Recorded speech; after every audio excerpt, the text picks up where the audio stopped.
अगले कुछ दिनों में और हफ्तों में मेरी ये कोशिश रहेगी कि मैं बुल्ले शाह जी की और दूसरे सूफ़ी संत जो पंजाबी ट्रेडिशन में हुए हैं उनकी शायरी जो है उसको पढूं और मैं आपके साथ भी थोड़ी शेयर करूँगा what ever limited understanding I have. मेरे हाथ ये बहुत अच्छा एक सूफ़ी शायरी का ख़जाना रिसेंटली आया है। ये प्रोफेसर सईद अहमद हैं, इन्होंने बहुत सारी किताबें लिखी हैं। बहुत अच्छी किताबें हैं जिन किताबों में इन्होंने पंजाबी सूफ़ी शायरी को कंपाइल किया है, मल्टीपल लैंग्वेजेस में उसकी ट्रांसलेशन की है और इन्हीं की किताबों में से मैं पढ़ूंगा और इन्हीं की इंटरप्रिटेशन हम देखेंगे।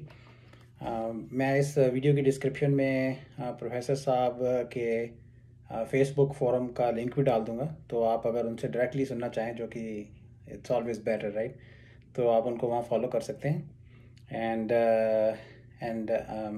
Let's just enjoy reading this poetry. तो इस वीडियो को I will keep this short, I will not read any real poetry in it, but I think before reading the Sufi poetry एक दो चीज़ों को समझना जो है, अगर हम वो समझ लें तो it we will probably find even more value और इन्जॉय इट इवन मोर। तो द मोस्ट इम्पॉर्टेंट थिंग इसमें यह है कि मेरे ख्याल से कुछ थीम्स उभर के आते हैं। जितनी भी अभी तक मैंने सूफ़ी पोइट्री पढ़ी है उसमें कुछ कॉमन थीम होते हैं। तो वो दो तीन थीम्स का जो बुल्ले शाह की पोइट्री में भी बहुत आती है, वो उनका मैं जिक्र करना चाहूँगा और आप देखेंगे कि वो पोइट्री में बार बार वो थीम्स को रेफ़र कर रहे हैं। तो पहला जो थीम बहुत कॉमन है वो है रिजेक्शन ऑफ ऑर्थोडॉक्सी। तो जो भी उस समय के मौजूदा कस्टम्स हैं या फंडामेंटलिज्म है, उसको वो रिजेक्ट करते हैं या वो कहते हैं कि दिस इज़ फेक, इसमें वैल्यू नहीं है, इससे आपका भला नहीं होगा, इससे आप स्पिरिचुअल प्रोग्रेस जो है नहीं कर सकेंगे।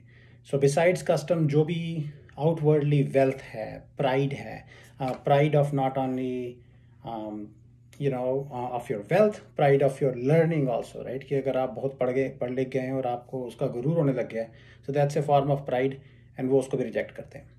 तो वो दिस रिजेक्शन ऑफ फंडामेंटलिज्म और एंड ऑर्थोडॉक्सी जो है वो एक कॉमन थीम है। दूसरा थीम है इश्क का थीम है।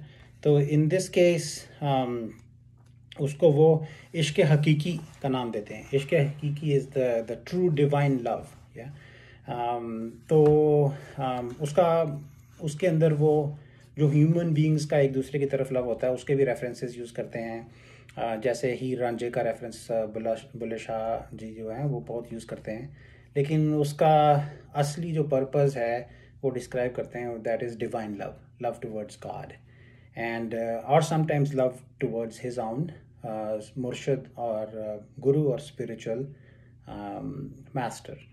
तो ये थोड़े दिन पहले मैं कोई पंजाबी गाना सुन रहा था, उसके अंदर किसी ने एक कॉमन सी बोली किसी ने बोली, वो मुझे लगता है कि बहुत अच्छी थी। वो बोली ये थी कि कोठे ते कान आई, मिलना ते रब नू है, तेरा इश्क बहाना ही है।